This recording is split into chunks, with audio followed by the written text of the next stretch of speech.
حضور کا خیال رکھتی فاطمہ بنت اسد، بڑا پیار کیا، بڑی محبت کی مولا علی کی والدہ نے، ہر دکھ ہر تکلیف کاٹی، لیکن رسول کائنات صلی اللہ تعالی علیہ وسلم کا ساتھ نہ چھوڑا۔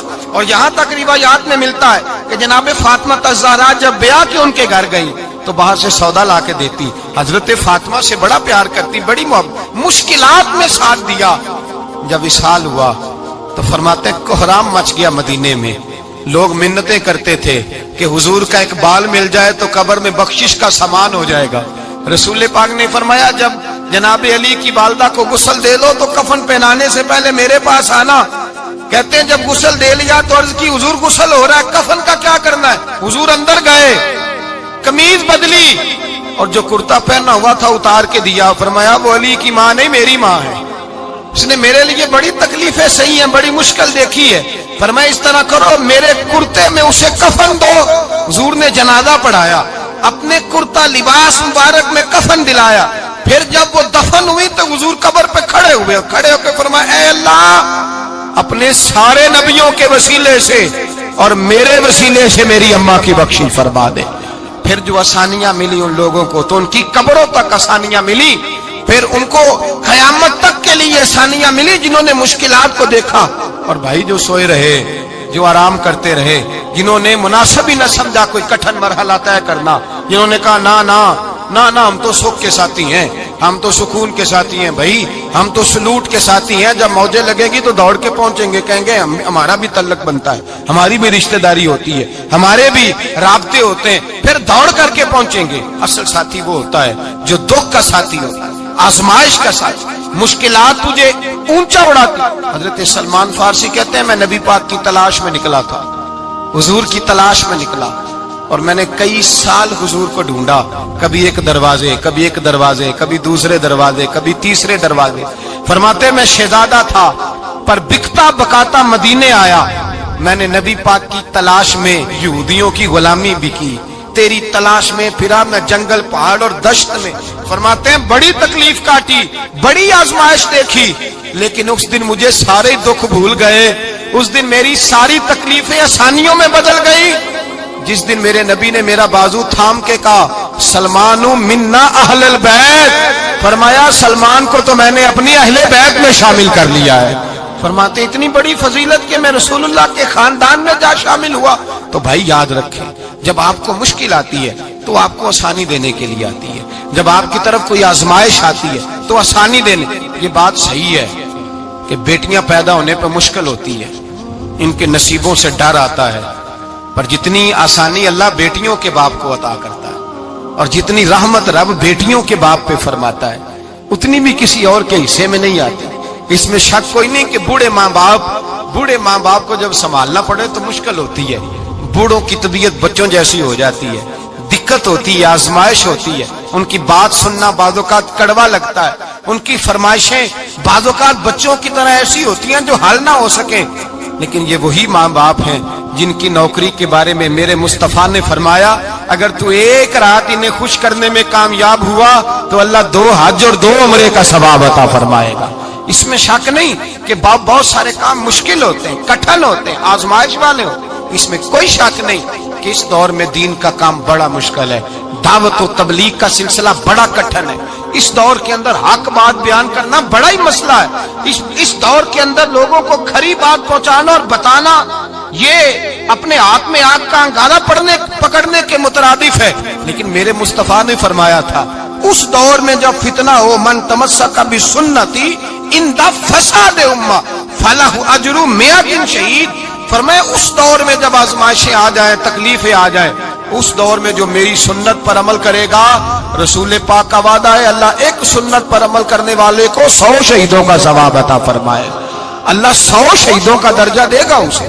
تو بھائی جس قدر مشکل زیادہ اس قدر آسانی بھی، اس قدر اجر بھی زیادہ۔